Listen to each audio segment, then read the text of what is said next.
Yes, magandang tanghali po mga minamahal ko mga taga-subaybay. Andito kami ngayon sa bahay at ito kinakalas ko yung Sony TV at sobrang yung tornilyo kinalawang na. So ginamitan ko ito ng grinder para matanggal yung tornilyo.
So, yung mabigat dito, itong picture tube, kasi old TV ito, yung picture tube niya ang mabigat dito.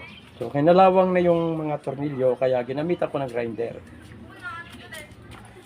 Nag-debate nga yung classmates ko eh. Dalawa, nag-debate na sa gitna.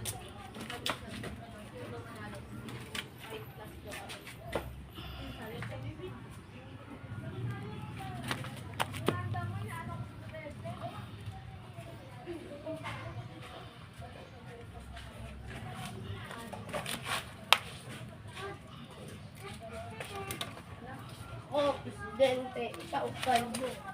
Pagod na ako. Pagod na ako. Yan at maraming salamat. Thank you for watching. Mabuhay po mga minamahal ko mga taga-subaybay. Please like and share po.